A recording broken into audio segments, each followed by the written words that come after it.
This is the Sony BURANO, and I'm happy to announce that they are finally available and shipping to end users. And we now have our demo units, which I've been testing for the past week or so, and I'm actually recording this piece to camera using it.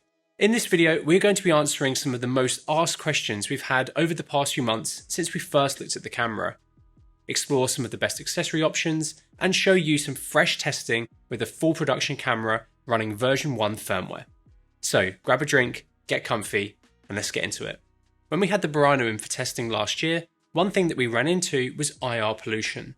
So given that we now have a full production camera, we wanted to put it back through the same testing to see if it was still there.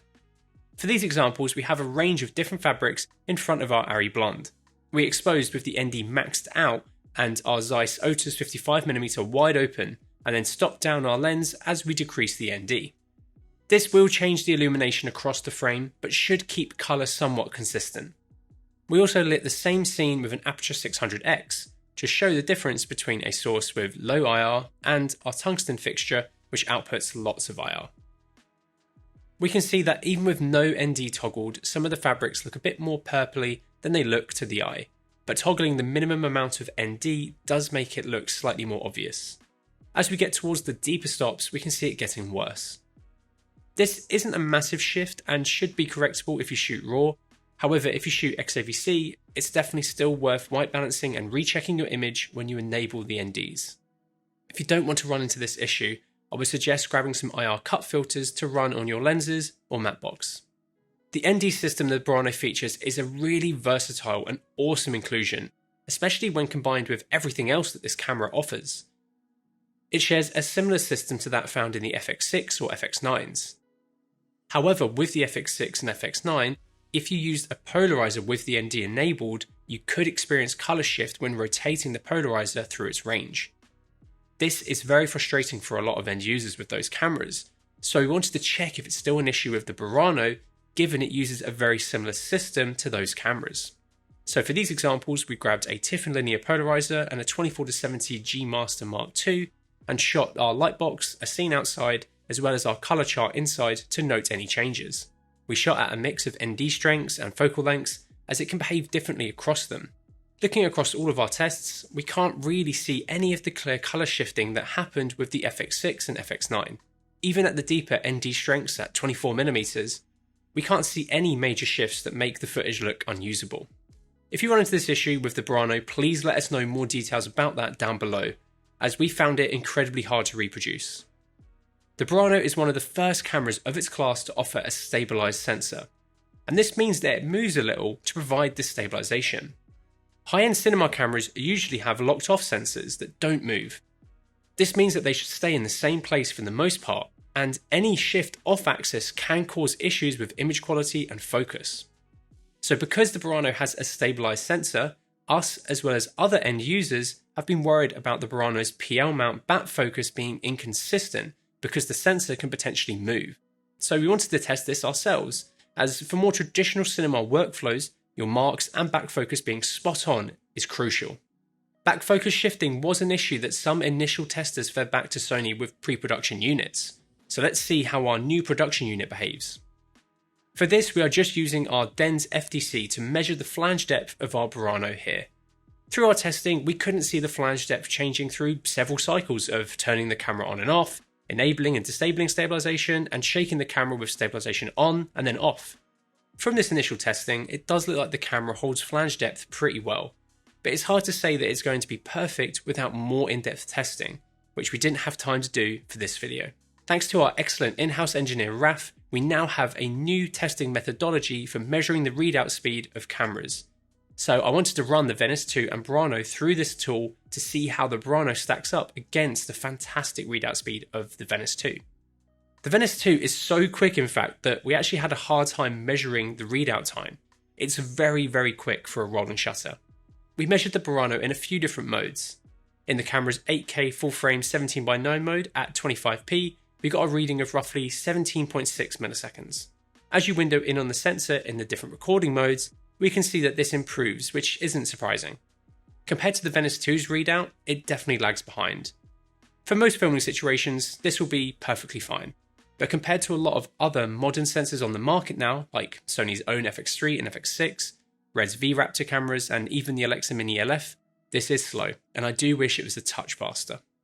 Since our initial look at the Burano, we managed to shoot part of our Zeiss Nanoprime review with the camera and got a whole new selection of rushes using the camera in a few different scenarios. The footage from this shoot looks really nice with rich colours and solid dynamic range. We're going to let a little creative cut play out now, so if you want to skip to the next section, you can via the timecode on screen now.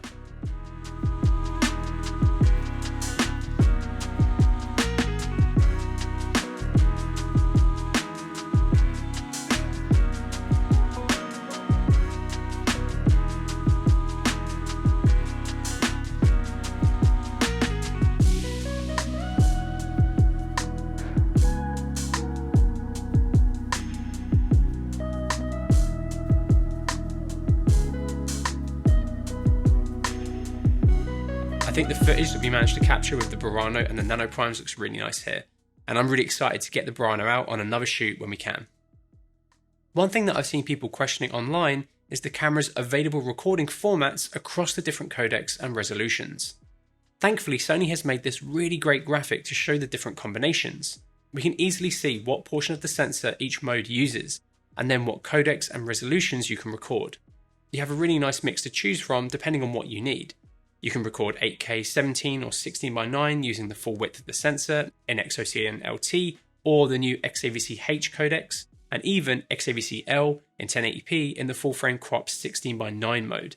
You can also record 4K and 1080p in the camera's Super 35 crop mode, which could be helpful for productions that need to use Super 35 lenses and don't want or need to record in XOCN-LT 5.8K. The 6K full frame crop mode uses roughly 8K's worth of the sensor and oversamples it to 6K, while allowing you to record 6K, 4K, or 1080p depending on what you need to do.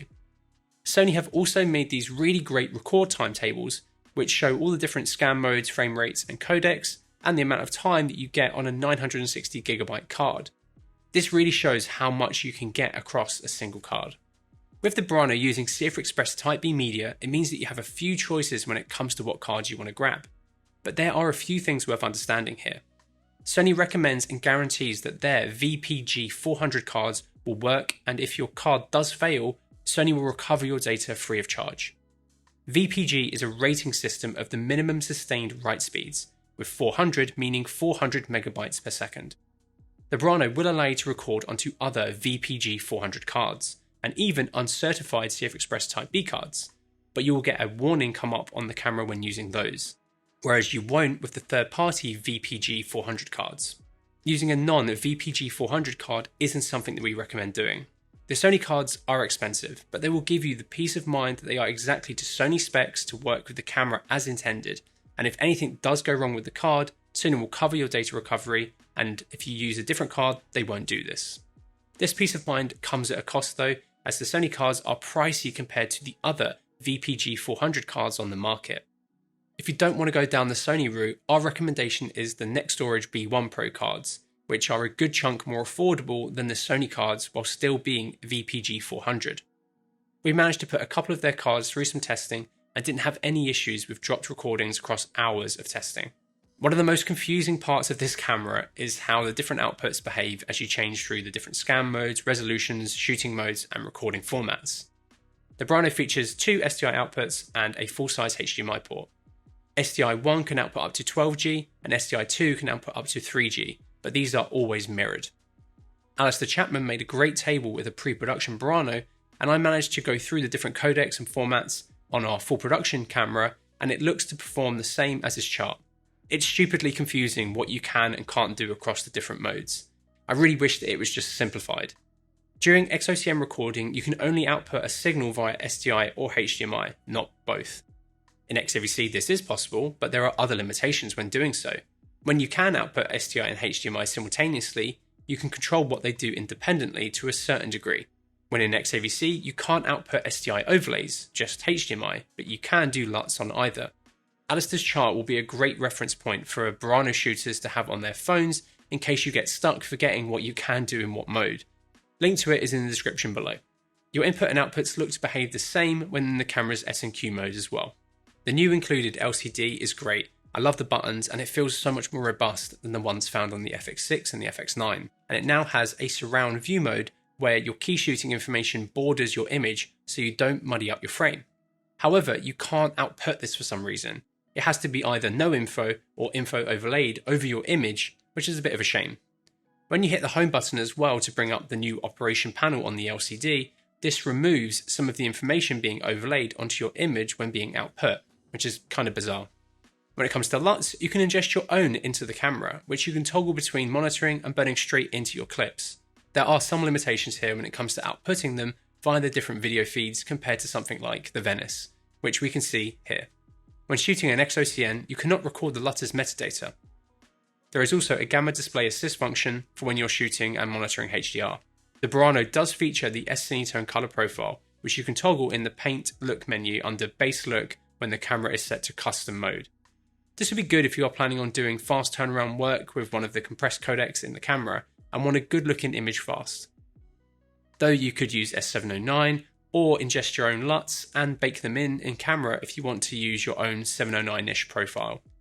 One comment I've seen pretty consistently is people questioning why Sony limited the Burano to the most compressed variant of their XOCN RAW format, LT. XOCN comes in 3 flavours, LT, ST and XT, all of which use 16-bit linear encoding. LT is the most compressed and lowest data rate, and XT is the least compressed and largest data rate wise. Here are the data rate differences between them all.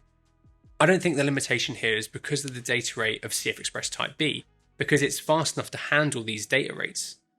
I do think for the most part LT will be enough for most productions using this camera, but I'm intrigued to see if Sony opens up the Burano with more options to record the heavier data rates for productions that require it.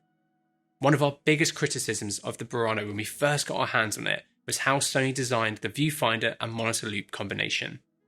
Having to reorientate the monitor when going between using the LCD as a monitor or as an EVF is a really poor design. Because of this, there are a bunch of options available now from third parties that will fix this. First off is our mod, which we decided to do after we realised that this was an issue with the camera.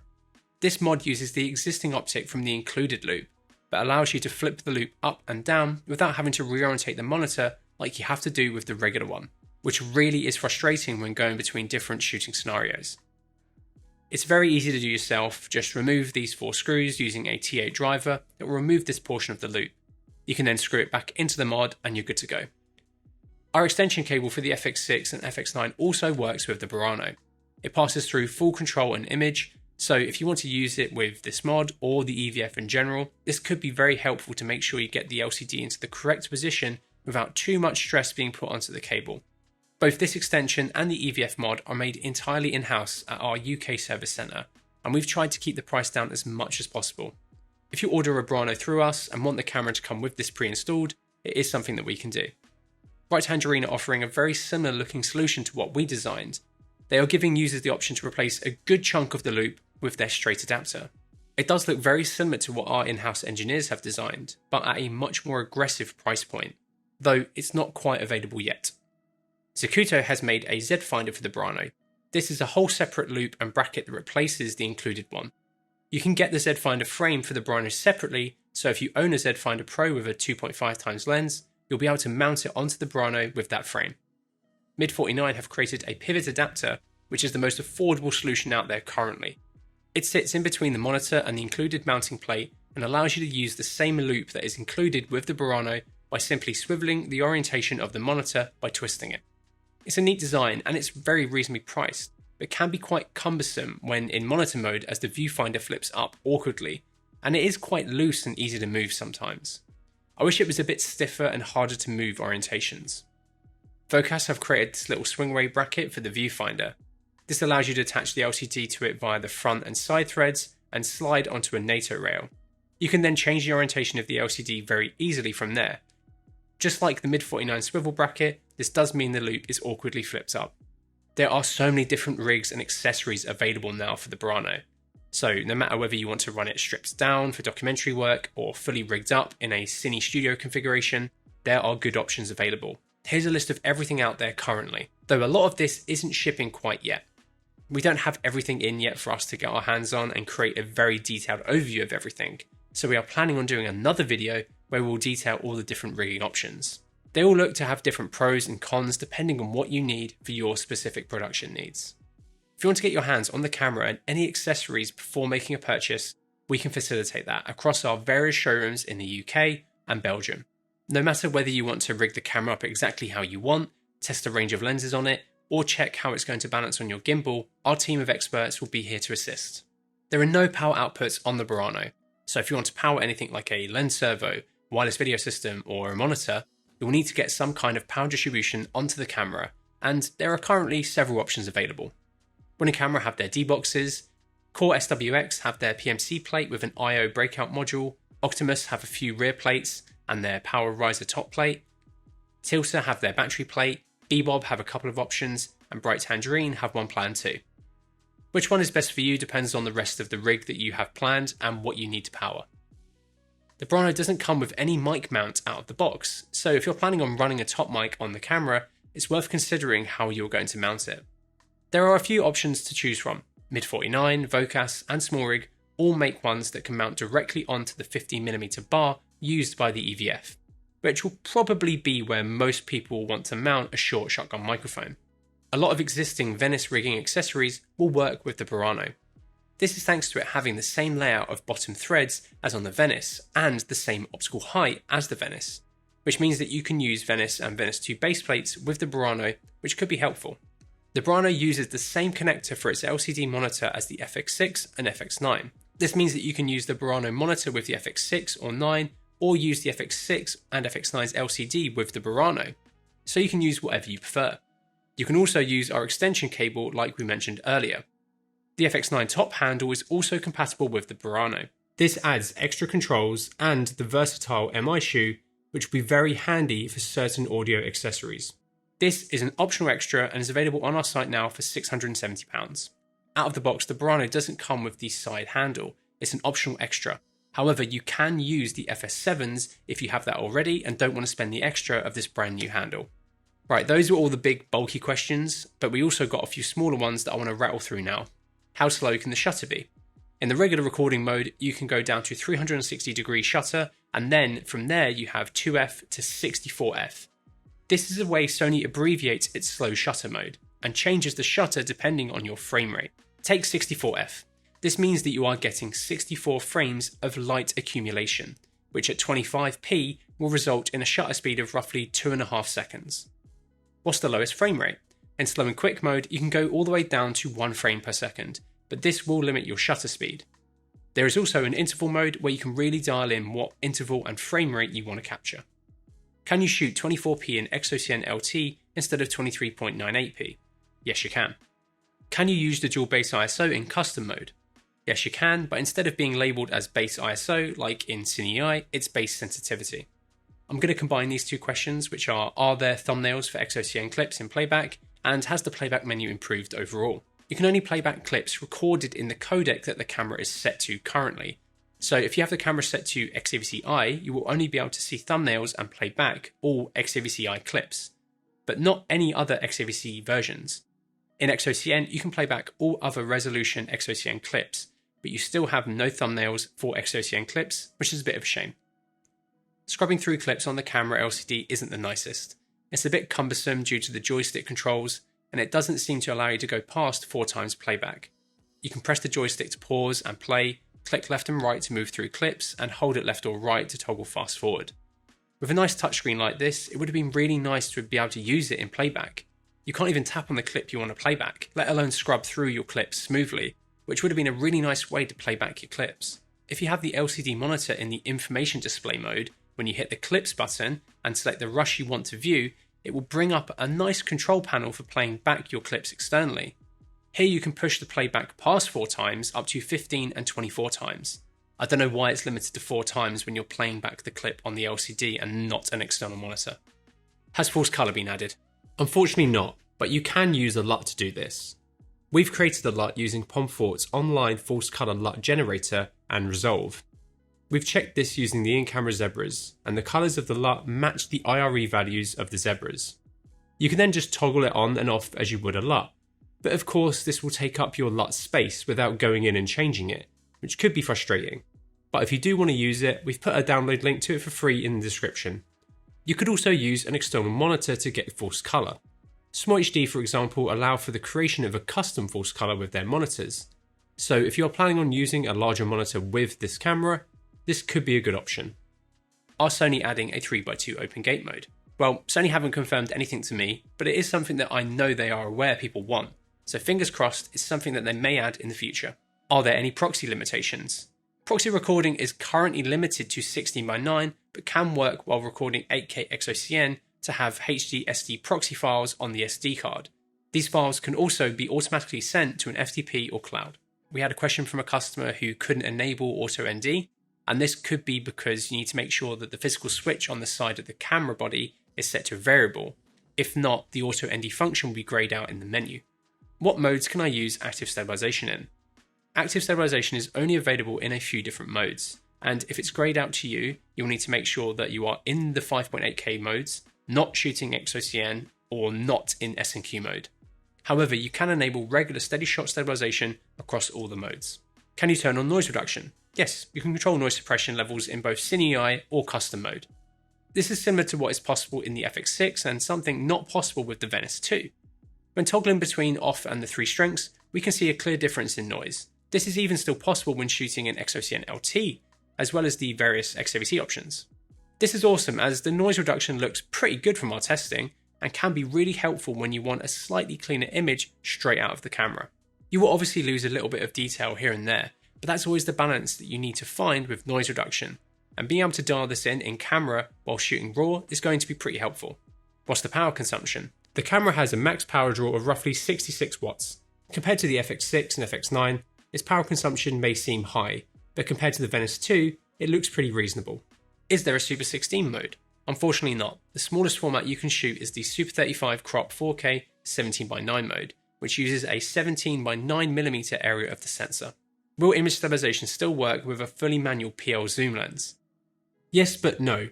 If your PL lens uses iData or LGS, it will feed data through to the camera, and this is also the case with zooms. This will enable autofocal length in the stabilization menu.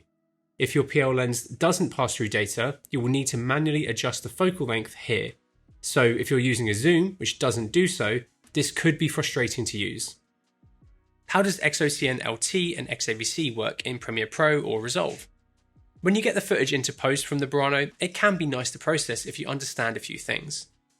For many people grabbing this camera, it may be your first time using XOCN, so we have a few tips. The 8K XOCN really needs to be on some fast drives if you want to play it back well.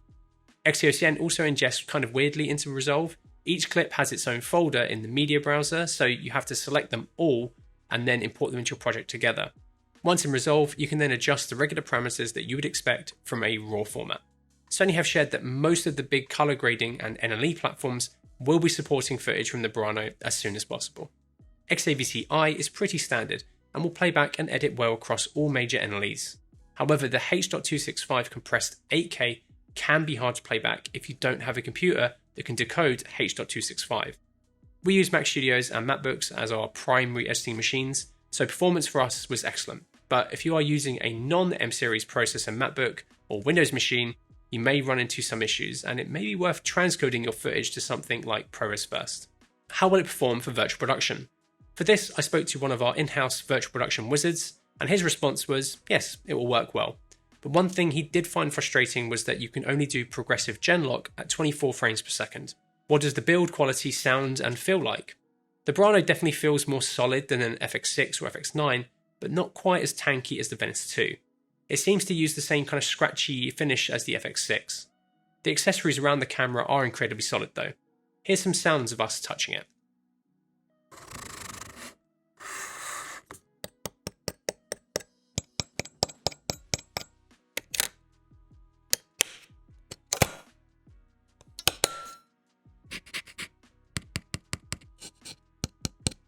What comes in the box? Here's a quick series of images and a list of everything that comes in the box with the Burano. Sony has created a really nice new landing page for the Burano, and there are some really helpful things here. This includes the manual for the camera, some test footage that you can download and play with yourself, some of Sony's LUTs, and a menu simulator as well. Links to this is in the description below. Did you also know that Sony has a roadmap for the firmware for the camera? Well, I've put a link to that in the description down below as well. We got asked to compare the Burano to a lot of different cameras. And while we did this a little bit in our larger review, which you should check out if you haven't already, we can do a separate video doing so if enough people want it. So let us know if you do and what cameras you want to see it compared to in the comments below. We, as well as a few end users, have noticed a few bright stuck pixels when pulling some of these cameras out of the box.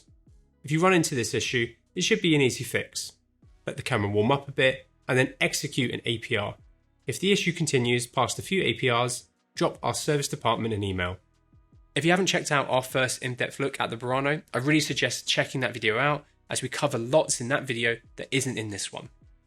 The Burano is finally shipping and available to order on our website now. So if you want to grab one for yourself, head over to our website, or if you want to get your hands on one first, book a demo with us today in our beautiful central London or Belgium showrooms. Our technical consultants and sales experts can easily help you navigate through the endless options out there when it comes to this camera and everything else, and help tailor the perfect kit and rig for you depending on what you need. We can also support you with tailored finance options that make sense to you and your business, with packages designed by professionals that specialise in the film and television industry. If you want to trade in any of your existing kit against your Burano purchase, check out our used marketplace, where we provide a trusted route for selling, trading or buying pre-loved equipment, giving you a hassle-free way to upgrade your kit. The Burano comes with a 2-year warranty as standard, with an extra year upgrade option coming soon. Both our UK and Belgium service centres are Sony certified, meaning that if anything happens to your Burano, our experienced team are just a phone call away from getting your issue fixed as soon as possible. Anyway, let us know what you think of the Burano, and if you have any further questions in the comments below about it. And if you like the video, please give it a like, and maybe consider subscribing so you don't miss out on our awesome upcoming content. And thank you so much for watching.